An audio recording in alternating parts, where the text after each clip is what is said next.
내용을 나누기에 앞서서 지난주일 우리가 함께 나눴던 말씀을 잠깐 살펴보려고 합니다. 그 배경이 예수님과 제자들이 예루살렘을 향해서 가시는 그 길 위에서 있었던 일이라 말씀드렸습니다. 예수님께서 예루살렘에 가시는 이유는 우리가 잘 아는 것처럼 고난을 받으시고 또 십자가를 지시고 죽고 또 사흘 만에 부활하시는 그 사역을 이루시기 위해서 가시는 그 길이었습니다. 그런데 이 예수님께서 행하실 그 메시아적 사역을 비로소 공식적으로 제자들 앞에서 딱 말씀하셨는데 베드로가 어떻게 했습니까? 가로막고 나섰죠. 예수님 안 됩니다. 죽으시면 안 된다는 것이죠. 그러니까 베드로도 예수님께서 어떤 일을 하셔야 되는지에 대해서 잘 알지 못했다는 것을 우리가 지난 시간 발견했습니다. 지난주에 설교의 그 제목이 나와 내 말을 부끄러워하면이었거든요. 근데 우리 중에 누가 주님의 말씀과 또 그 주님을 부끄러워할 자가 있겠는가 이런 질문을 드렸었습니다. 근데 다시 한번 살펴보면 베드로처럼 혹은 그 제자들처럼 예수님이 가시는 길에 대하여서 잘 모르고 자기의 어떤 기대와 또 예수님이 혹 영광을 얻으시면 나도 그 영광을 함께 나누어 갖기를 원하는 그러한 마음으로 예수님을 따르려고 한다면 혹 그것이 바로 예수님과 예수님의 복음을 부끄러워하는 일일 수 있다. 이런 말씀을 드렸습니다. 사실은. 그래서 예수님의 제자들은 예수님이 누구신가에 대하여서 항상 관심을 갖고 집중해야 됩니다. 그가 가신 길을 항상 기억해야 됩니다. 그래서 그분이 그 십자가의 길을 통해서 영광을 얻으신 그 길을 통해서 제자인 우리가 어떠한 가치와 어떤 그 생각과 태도를 가지고 그 길을 함께 걸을 것인가를 생각할 수 있다는 것이죠. 이 음란하고 죄 많은 세대에서 너희가 나와 내 말을 부끄러워하며 내가 천사들과 함께 다시 올 때 너희를 부끄러워하리라. 이 말씀을 지난주에 하셨거든요. 보면 이 세대는 항상 음란하고 죄 많은데 다른 의미가 아니라 하나님을 몰라요. 하나님을 경외할 줄도 모르고 그리스도가 누군지도 모르기 때문에 항상 세상은 어떻습니까? 자기를 증명하는 길로서 늘 나아가려고 하고 온 천하를 얻어서 영광을 얻으려는 방식으로 이 세상의 원리와 질서는 나아갑니다. 그러한 이 세상 속에서 교회와 그의 제자들, 예수의 제자들은 그것과는 전혀 다른 가치와 그 질서를 따라서 살아간다 이것입니다. 이 시대의 교회에게 굉장히 의미 있는 말입니다. 왜냐하면 이 시대의 교회들이 자꾸 예수님의 후광을 얻어서 이 땅에서 영광을 얻으려는 시도들을 너무 많이 하고 있는 것이죠.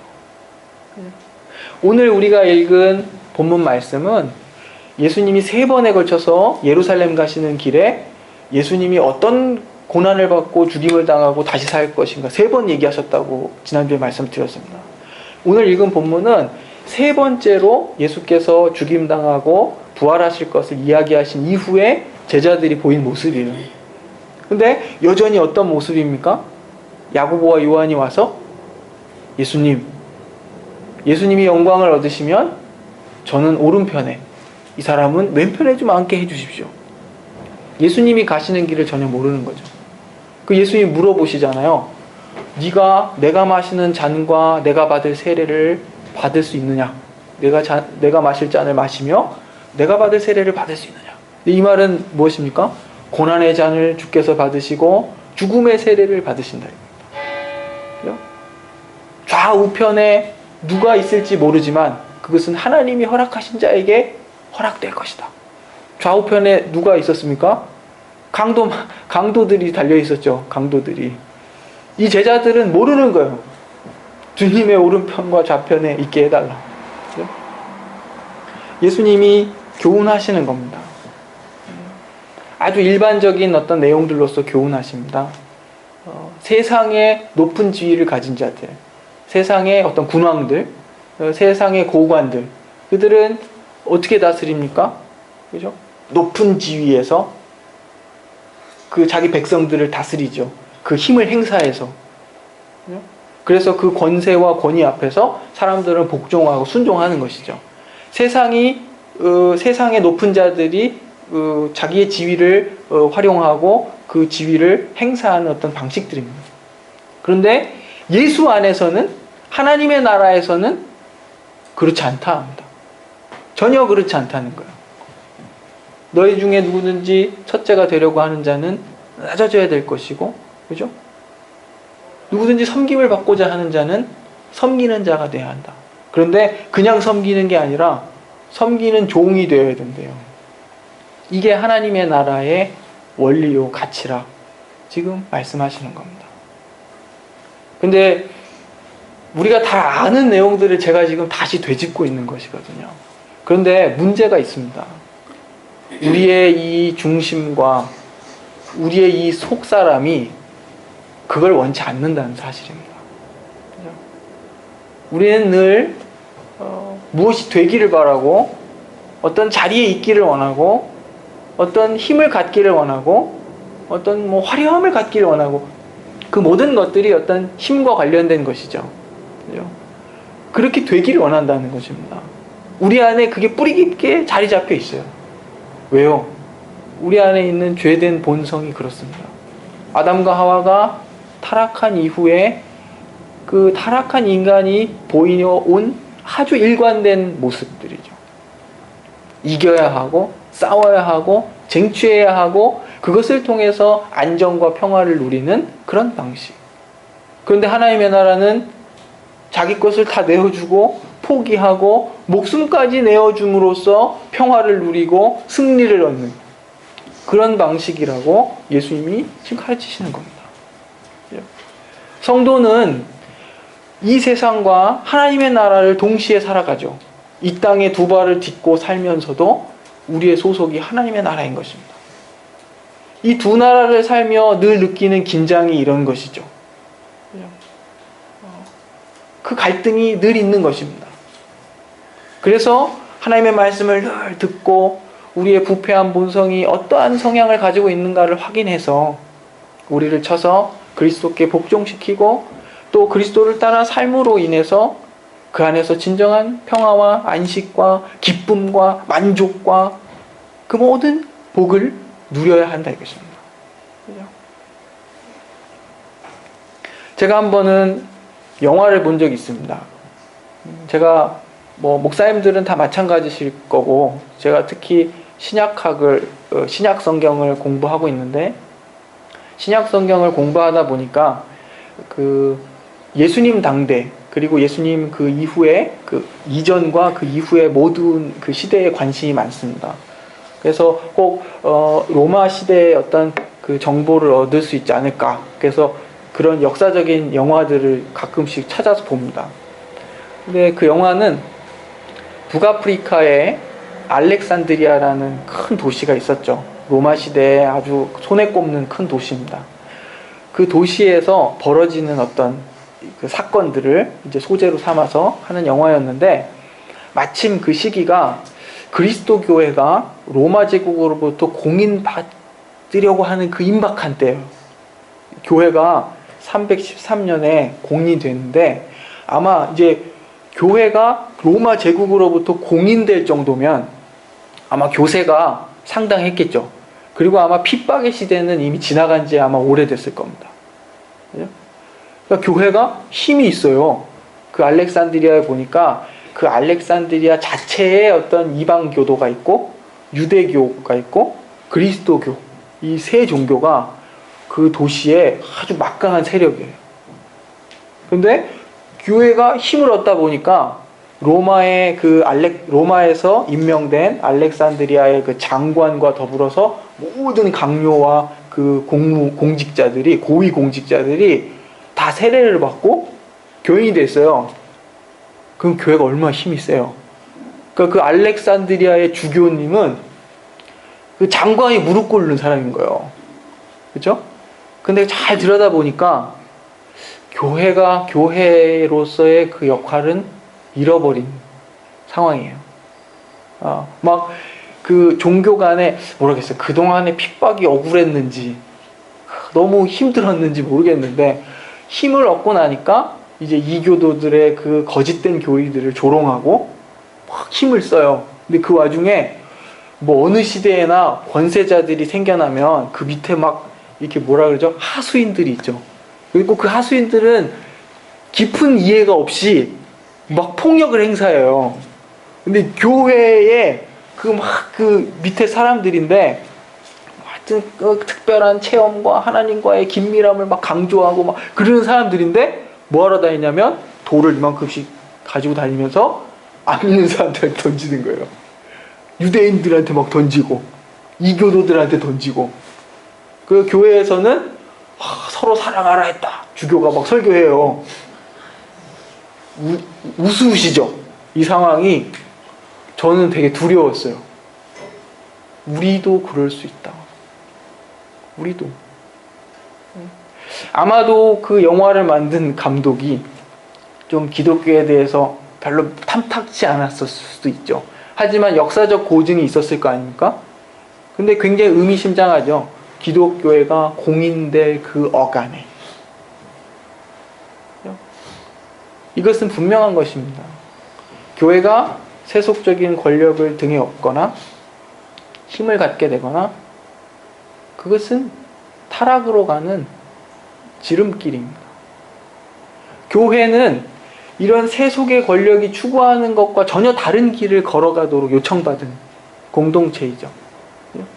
세상의 고관들은 자기의 지위를 가지고 그 백성들을 다스리지만 우리 왕 대신 그리스도는 어떻게 해요?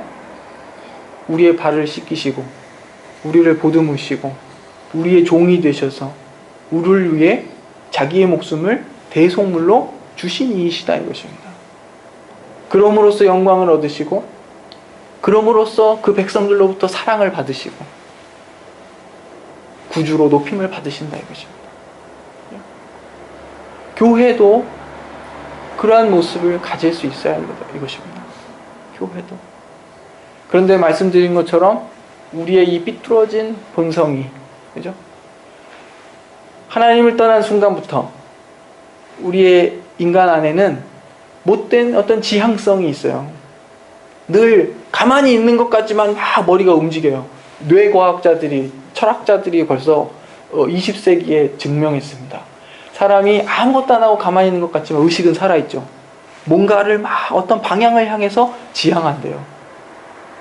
막 움직인다는 거예요. 가만히 아무 행동도 안 하는 것 같지만 우리의 생각은 무언가를 지향한대요. 근데 왜 그럴까? 생각해 그걸 연구했는데 왜 그럴까? 왜 이렇게 막 움직일까? 이 정신이 왜 그럴까? 불안함 때문이랍니다. 불안함. 하나님을 떠난 인간은 근원적 불안을 안고 살아요. 그래서 그 불안함을 해소하기 위해서 그 안전을 찾죠. 근데 그 안전을 찾는 방식이 공간을 확보하거나 어떤 지위를 확보하거나 그런 겁니다. 창세기에 보면 재밌게도 가인의 후손들 있죠. 아벨을 죽인 가인의 후손들.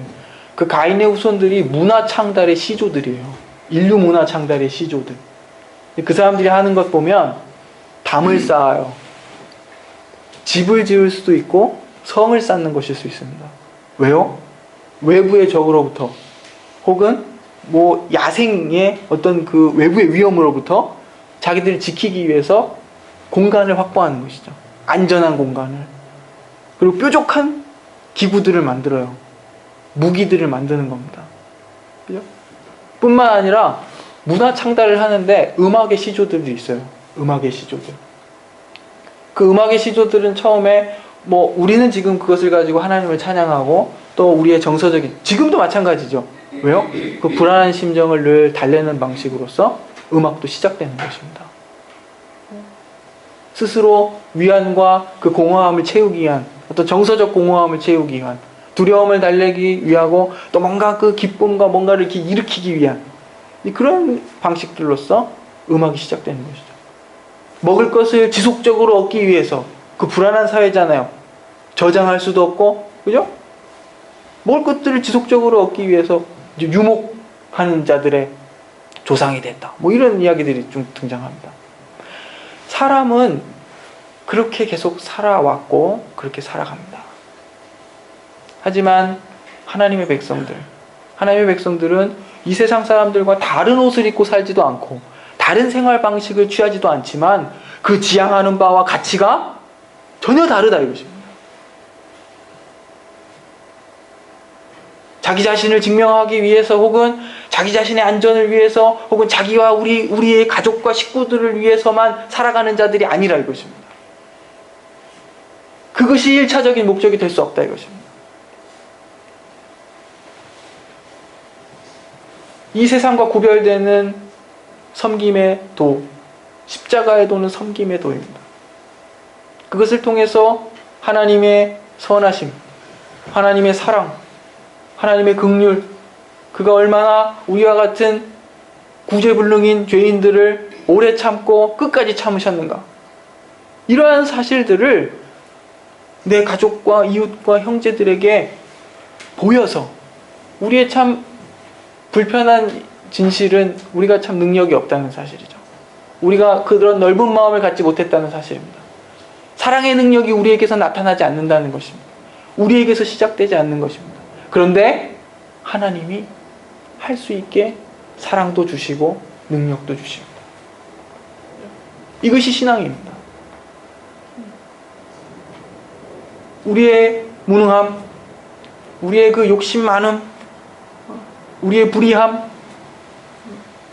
그럼에도 불구하고 하나님께서는 우리로 하여금 끊임없이 반복하여 죄를 짓고 끊임없이 욕심과 이 세상의 방식을 따라가려고 하는 우리들이지만 우리를 돌이켜 세우시는 것이죠. 그것이 믿는 자와 안 믿는 자의 차이입니다. 거룩으로 어떤 모양을 내는 방식이 아니라 그가 가지고 있는 생각, 그 가치, 태도, 이것이 세상과 구별되어야 한다 이것입니다. 하나님께서 이렇게 연약한 우리들, 반복적으로 실패를 경험하는 우리들, 하지만 우리로 하여금 하나님이 그 일을 하게 하십니다. 우리의 그 좁아터진 마음을 하나님이 어느 날 감동하시고 성령께서 우리를 감동하셔서 확 그냥 억지로 잡아 늘리실 때도 있고, 늘 그 손이 안으로만 굽던 우리에게 어느 날 아주 생각지도 않게 작은 어떤 선행을 베풀 수 있는 기회를 허락하실 때도 있습니다. 우리가 세상과 구별되려고 하는 아주 그 기본적으로 좋은 생각입니다. 하나님의 백성은 세상과 달라야 한다. 이 생각은 가지고 있는데 그 내용을 가지지 못해서 너무 많은 문제가 생깁니다. 그 내용, 그죠? 구별을 하려고 하는데 뭘로 구별해요? 겉모양으로만 구별하려고 하는 것이죠. 겉모양으로만. 그 마음에 가지고 있는 어떤 지향하는 가치와 사상과 정신으로 구별되는 것이 아니라 그냥 모양으로만. 그러다 보니까 어떻게 해요? 나와 모양이 다른 믿지 않는 사람들을 타박하는 겁니다. 세상 사람들은 어차피 모르기 때문에 우리의 타박의 대상이 아니라 섬김과 설득과 그냥 우리가 좀 무고하지만 억울함을 당할 수밖에 없는 그런 관계에 있다는 사실을 인정해야 되는 겁니다. 그렇죠? 예수 믿고 사는 게 쉽지가 않습니다. 쉽지가 않습니다. 그렇게 단순치가 않습니다. 오늘 본문을 통해서 우리가 확인하려고 하는 것은 첫 번째가 예수님이 본인이 왜 오셨는가를 지금 말씀하시는 그 부분입니다. 인자에 온 것은 많은 사람을 위한 대속물로서 자기의 생명을 주시기 위해 오셨다, 이렇게 말씀하셨습니다. 우리가 이 말씀을 너무나도 잘 알고 있음에도 불구하고 주님이 우리에게 그러한 어떤 삶을 요구하신다는 사실에 대해서는 깊게 고민을 못하는 것이죠. 예수님은 예수님? 어떤 분은 저는 그 얘기도 들었어요. 예수님이 고난받아 나는 영광 누린대요. 근데 그건 거기에 적용할 것이 아니죠. 예수님은 고난 받으셨는데 그래서 나는 그 덕에 여기서 세상에서 큰 소리 치겠다는 거예요. 어디 그런 말이 있습니까? 성경에. 어디?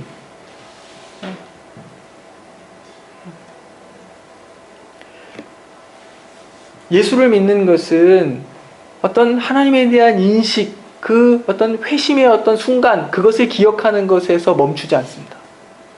그 이후에 끊임없이 그리스도를 닮아가고 하나님의 성품을 우리의 것으로 가져가는 것. 그것이 수반되는 것입니다.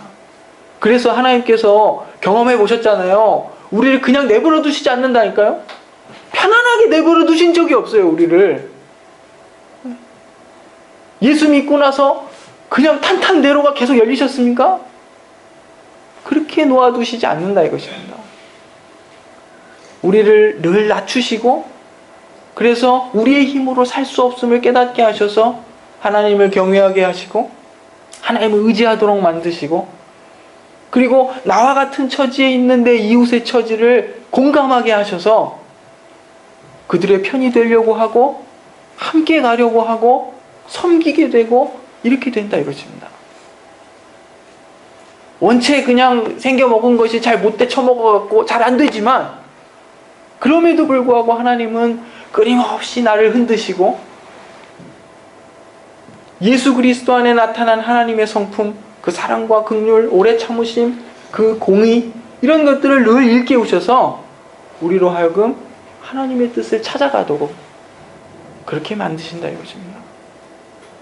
여러분 한 주간의 삶을 살면서 오늘 함께 나눈 말씀이 진정 위로가 될 수 있기를 바랍니다. 진정 위로가 될 수 있기를 바랍니다. 내 환경과 어떤 상황이 달라지거나 세상이 나를 알아주거나 세상의 어떤 큰 힘을 소유해서 위로를 얻는 그런 게 아니라 하나님의 뜻이 어디 있는가를 분명히 알아서 그리고 참 힘없지만 하나님이 힘을 더해 주셔서 내가 하나님의 뜻을 조금이라도 실현하고 내 이웃과의 관계 속에서 내 모든 사람들과의 관계 속에서 그것들을 조금이라도 실천하고 이루었다면 그것이 우리의 참된 만족이요 위로가 될 수 있기를 바랍니다.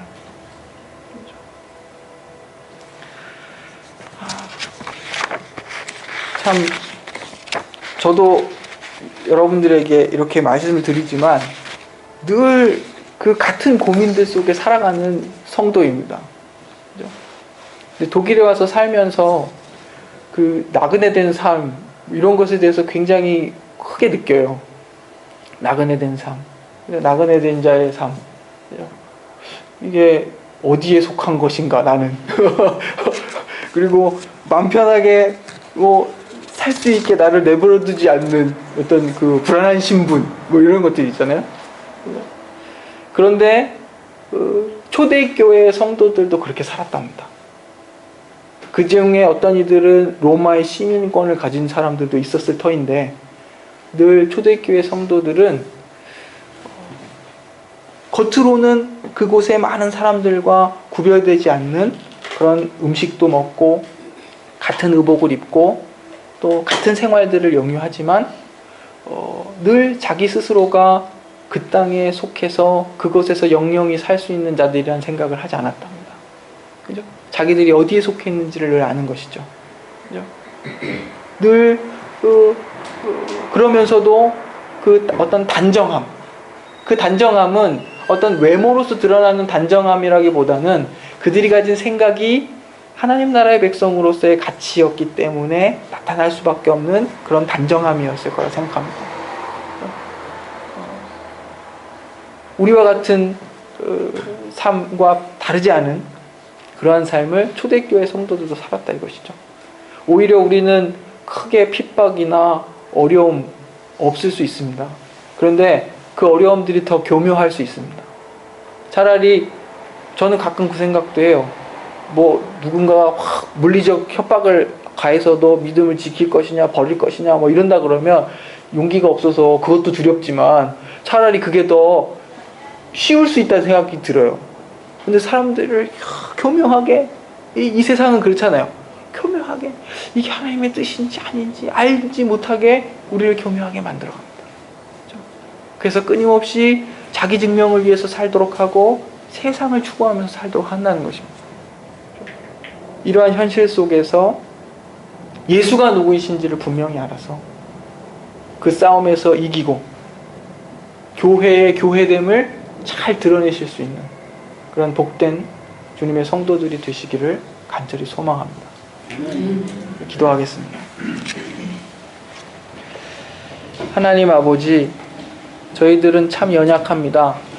우리 안에 끊임없이 우리의 죄된 본성이 우리를 우리 욕심으로 이끌고 또 세상의 영광으로 이끌 때가 많습니다. 하나님, 하지만 하나님께서 늘 우리에게 그 귀한 진리의 빛을 비춰주셔서 하나님의 뜻이 어디에 있는지, 그리스도가 어떠한 십자가의 길을, 섬김의 길을 가셨는지를 알게 하셔서 우리로 하여금 돌이키게 하시고 하나님의 나라의 정신과 가치를 따라 다시금 충성할 수 있도록 은혜를 내려주십니다. 주여, 세상의 어떤 지위와 힘의 논리와 질서 속에서 우리가 여전히 살지만 주여, 우리는 낮아질 수 있게 하시고 종이 되어 섬길 수 있는 자들이 되게 하시고, 혹 아무 죄 없이 억울함을 당한다 할지라도 억울해하지 않는 그런 참으로 힘있고 능력 있는 하나님의 백성들이 될 수 있도록 인도하여 주옵소서. 어떠한 상황 속에서라도 하나님의 사랑과 은혜와 긍휼과 그 신실하심, 그 능력, 그것을 드러내고 나타낼 수 있는 참으로 귀한 제사장의 나라요 거룩한 백성으로서의 교회의 모습을 잘 유지할 수 있도록 은혜를 내려주시기를 원합니다. 한 주간의 삶도 녹록치 않은 우리의 삶이지만 주여, 때때마다 지혜를 주시고 힘을 주시고 또 능력을 주셔서 하나님의 말씀대로 우리의 삶을 경영해 갈 수 있도록 축복하옵소서.